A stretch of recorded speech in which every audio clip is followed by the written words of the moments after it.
Membuat utang Indonesia semakin membengkak. Lalu apa siasat dari pemerintah dalam mengelola utang? Kita akan berbincang dengan tenaga ahli utama kantor staf Presiden Edi Priyono serta ekonom Universitas Indonesia Faisal Basri. Selamat malam Bapak, sehat selalu. Selamat malam. Iya, saya ke Bung Edi dulu. Bung Edi, saya mengutip pernyataan Pak JK bahwa Presiden Indonesia siapapun nanti selepas 2024 harus tahan banting karena harus membayar bunga utang saja kalau dihitung 6%, 400 triliun rupiah. Aman? Ya, tadi kan sudah disampaikan oleh Bu Sri Mulyani, ya kan sekian triliun, sekian ribu itu kan nggak harus dibayar sekaligus ya. Ada cicilannya dan sebagainya. Jadi kalau menurut penjelasan Bu Menkyu ya masih dalam level yang manageable. Masih manajeable. Saya ke Prof. Faisal Basri. Pak Faisal Basri, Anda juga punya pendapat yang sama bahwa utang masih di bawah 60% PDB tentu masih aman, manageable? Jepang itu 250%, Ya. Singapura di atas 100%. Ya, jadi dilihat dari segitu Indonesia rendah sekali dan itu yang selalu menjadi alasan pemerintah.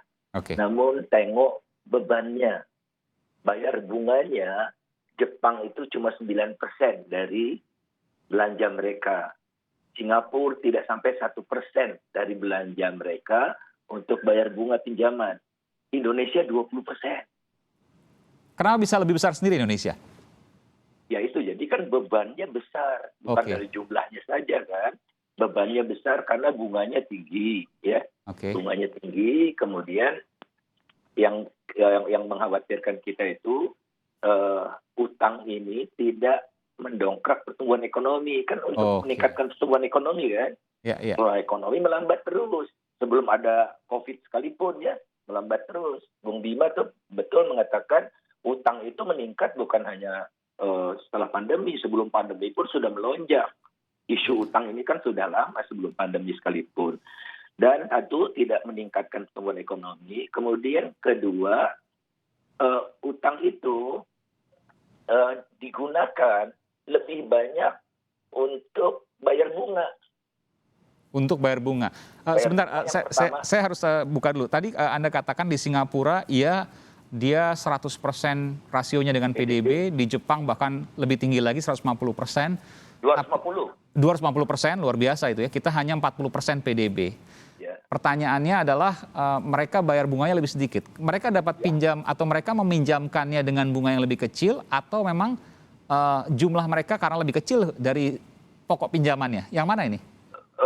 Karena bunga di Jepang itu 0, Oke. di Singapura juga 1, Oke, sementara di kita di tinggi. Indonesia bisa 8%. Iya. Belakangan ini memang 5. Ini bicara soal misalnya SBN ya, surat berharga negara misalnya ya. Iya, betul. SBN. Sebagian besar kan utang kita, utang pemerintah kan surat berharga. Oke. Nah, kemudian utang itu nggak jadi barang konkret karena apa? Kalau kita lihat peningkatan utang, kan itu untuk membiayai belanja pemerintah kan? Iya. Nah, belanja pemerintah yang meningkat paling tinggi adalah bayar bunga. Jadi kita sudah gali lubang tutup lubang, bayar bunga pun tidak cukup kalau tidak berhutang lagi. Kedua, belanja barang. Ketiga, belanja pegawai. Keempat, baru belanja modal yang Bung Bima katakan itu. Oke. Jadi, Itu yang Anda katakan tidak membangkitkan pertumbuhan ekonomi. Ya, Mas. Baik, saya ke Pak Edi. Pak Edi, apa yang disampaikan oleh Pak Faisal Basri tadi mengatakan bahwa iya, satu, utangnya bunganya kegedean bayarnya. Yang kedua, tidak membangkitkan atau tidak menumbuhkan pertumbuhan ekonomi. Tidak berpengaruh atau sedikit pengaruhnya. Komentar Anda. Ya kalau persoalan bunga itu kan kita harus kaitkan dengan inflasi ya. Kan kita itu kan menjual surat berharga negara kan juga dalam arti harus menarik investor kan. Iya. Ya, jadi tadi sudah dikatakan kan oleh Bang Faisal kan. Jadi misalkan bunga di Jepang 0, sekian. Nah, inflasinya berapa kan gitu. Nah, misalkan untuk Indonesia lah. Bunga inflasi udah katakanlah 3%-an gitu ya. Ya nggak mungkin dikasih bunga katakanlah 3% untuk SBN, orang nggak ada yang mau. gitu ya. Jadi itu Kalau ada boleh hal-hal yang saya terkait dengan Kalau boleh saya telah, suku bunga yang saya bandingkan ada real interest rate, Mas Edi. ya Jadi bunga nominal sudah dikurangi dengan inflasi, Indonesia paling tinggi. ya ya. Nah tapi intinya begini ya, intinya adalah bahwa bunga untuk SBN itu kan pasar ya. Jadi kita harus cukup kompetitif untuk menarik investor untuk mau membeli SBN kita gitu. Nah kemudian mengenai yang tadi disampaikan oleh Bang Faisal ya, penggunaan utang untuk pegawai dan saya kira itu bukan utang kali Bang Faisal ya, itu penggunaan anggaran ya, belanja secara keseluruhannya. Di dalamnya ada utang begitu kan? Ya, Bung Faisal? Begini, kan utang karena belanja meningkat lebih cepat dari pendapatan.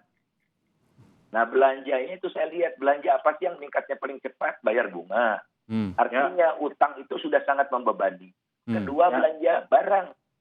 Ketiga belanja pegawai. Baru keempat belanja modal seperti infrastruktur itu.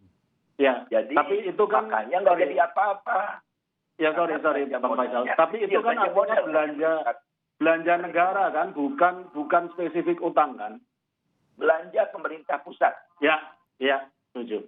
Ya, artinya itu bukan utang menurut Bung Edi, Bung Faisal. Bukan begitu. Itu adalah keseluruhan belanja pemerintah pusat. Belum tentu dari utang, begitu Anda mengatakan ya. Belum tentu dari utang. Bukan spesifik utang digunakan untuk belanja pegawai dan sebagainya tadi. Iya, artinya bercampur juga dengan pajak dan lain sebagainya, Betul. Bung Faisal. Sangat benar. Jadi ya kembali, kan sekali lagi supaya clear, utang ini karena belanja meningkat lebih cepat dari pendapatan. Betul. Nah yang belanja lebih cepat, paling cepat itu yang seperti saya katakan tadi. Ya, yang tidak produktif, saya harus katakan itu. Betul ya Bung Faisal? Ya tidak produktif. Iya, oke, baik. Itu yang kemudian catatan. Tapi begini, saya bertanya ke Anda, saya juga harus fair juga begini. Di tengah pemulihan ekonomi 2 tahun kita kena COVID, ya meskipun tadi Anda katakan ya sebelum COVID juga ada permasalahan. Tapi kita bicara soal sekarang. Komoditas juga mahal di luar, kedelai, minyak goreng, BBM, dan lain sebagainya. Adakah cara lain selain berutang? Ada. Privatisasi BUMN, tapi tidak akan dilakukan kan. Kemudian kedua, yang kita prihatin kan, peningkatan pendapatan pemerintah itu lambat sekali. Bukan di era pandemi saja, tapi sudah 8 tahun berturut-turut tax ratio itu turun. Jadi upaya pemerintah untuk membelanjakan untuk belanja pembangunan itu, tidak diiringi oleh kemampuan pemerintah meningkatkan pembiayaannya. Bukankah tahun ini misalnya pendapatan pajak melebihi ekspektasi, melebihi target? Tax ratio, Mas. Oke. Tax ratio. Tetap rendah. Jadi, betul. Tax ratio tetap rendah dan terendah sepanjang sejarah dan hanya 1 digit. Dan Indonesia tax ratio-nya nomor 127 dari 140 negara. Jadi yang itu aja dikejar gitu, kurang lebih lah begitu ya? Iya. Oke. Karena ekonomi kita penciptaan nilai tambahnya rendah karena masih banyak didominasi oleh sektor ekstraktif. Keruk jual, tebang jual, petik jual. Ya, jadi kalau solusi dari Anda, Bung Faisal, satu, bagaimana caranya untuk menghindari berutang atau minimal meminimalisir utang? Utang itu tidak perlu nol. Betul. Utang itu mekanisme fiskal, Mas. Ya. Jadi utang itu akan naik kalau pertumbuhan ekonomi mengalami perlambatan sehingga penerimaan pemerintah turun. Nah nanti kalau ekonomi membagus, saatnya kita bayar utang. Walaupun kita tidak perlu utang, kita berutang juga, tapi dengan bunga yang rendah untuk menutup bunga yang mahal sebelum-sebelumnya. Jadi reprofiling. Oke, kita sepakat. Tapi bagaimana caranya di tengah kondisi sulit saat ini, supaya untuk menutupi belanja dan lain sebagainya, kita meminimalisir utang? Caranya seperti apa? Mengurangi peningkatan utang. Ya. Kalau mengurangi utang, ya tidak bisa. Oh iya, mengurangi peningkatan utang gitu ya. Pertumbuhan utangnya dikurangi gitu ya. Kurang lebih. Perlambatan pertumbuhan utang gitu ya. Gimana caranya itu? Ya, pajaknya dinaikkan. Contohnya nih, yang saya berulang kali berbusa-busa nih ya. Batu bara, itu windfall-nya kan luar biasa. Ingat, bumi, air, dan kekayaan alam yang tergandung di dalamnya dikuasai oleh negara bagi sebesar-besarnya kemakmuran rakyat. Nah, kalau CPO dikenakan pajak ekspor dan bea sawit, Batu bara nol. Tidak ada yang Oke. berani menyentuh Bahkan kepentingan pajak oligarki karbon batu batal bara. tahun ini ya. Itu 150 triliun mata ditutup dapat nggak? Kenapa analisa Anda seperti itu? Kenapa kemudian itu tidak dipungut pajak? Ya rezim oligarki. Kenapa, Bung Yang Faisal? punya batu bara ada di lingkaran satu kekuasaan. Oke, yang punya batu bara ada di lingkaran kekuasaan. Padahal ada 150 triliun potensinya di sana. Jadi tanpa harus menaikkan PPN 11%, yang cuma meningkatkan pendapatan 43 triliun. Oke. Saya janjikan lebih dari 150 triliun bisa Dari batu bara. dari batu bara. Luar biasa. Terakhir, Bung Edi, Anda punya penjelasan soal ini. Karena Ya. menurut Bung Faisal tadi tegas sekali dikatakan, yang punya batu bara ada di lingkaran kekuasaan. Nggak ke situ lah. Diskusi kita kan nggak ke situ ya. Jadi diskusi kita kan Kenapa kemudian tidak bagaimana- dipungut misalnya dari batu bara? Tadi disebutkan ada potensi 150 triliun, ini besar sekali. Ya kalau memang ada potensi itu ya tentu saja pemerintah akan memikirkan ya tentang kemungkinan untuk itu. Saya kira terbuka ya. Tapi sekarang Anda intinya menyaksikan data Bung Faisal bahwa nggak sampai 150 triliun kok, jauh di bawah itu? Anda mengatakan seperti itu? saya tidak menghitung, kita tidak menghitung. Itu Kementerian Oke. Keuangan yang menghitung gitu ya. Nah, cuman gini ya, kembali ke tadi. Jadi utang ini kan muncul karena ada defisit anggaran. Iya. Ya kan? Nah, defisit anggaran ini kan muncul karena kita mau belanja yang lebih besar daripada penerimaan kita. Betul. Nah, sehingga kalau solusinya ya secara normatif ya seperti yang disampaikan oleh Bang Iya. Faisal. Meskipun tadi ada ganjalan, penerimaan saya harus ditambah, kejar terus ke sana, dan Bung Edi. belanja kalau bisa dikurangi. Saya harus kejar Karena terus ke kita sana mau- karena ada potensi yang disampaikan oleh Bung Faisal dan tidak dibantah oleh Anda bahwa ada 150 triliun potensinya yang hilang atau tidak dipungut dari pajak batu bara. Kenapa itu tidak dilakukan? Pertanyaannya sederhana itu. Ya kalau Kementerian Keuangan saya kira dia bisa menjelaskan ya mengapa ini ada pengecualian untuk beberapa barang yang itu kan juga bukan keputusan yang begitu saja diambil saya kira. Kalau tentang oligarki ya itu kan saya kira kan ya analisa ya boleh saja orang beranalisa, Bang Faisal boleh beranalisa, tapi saya kira kalau dari sisi pemerintah sih tentu saja ada pertimbangan Baik. yang tidak seperti itu saya kira. Baik. Tentu ini menjadi sebuah kajian yang menarik, cermatan yang menarik. Terima kasih Pak Faisal Basri telah membuka data ini. Tentu ini menjadi hal yang menarik untuk kemudian didiskusikan di tengah publik. Apakah benar ada potensi dari batubara 150 triliun rupiah yang kemudian tidak ditarik oleh negara karena pemilik-pemilik dari batubara itu ada di lingkaran kekuasaan? Ini menjadi misteri sampai saat ini setidaknya.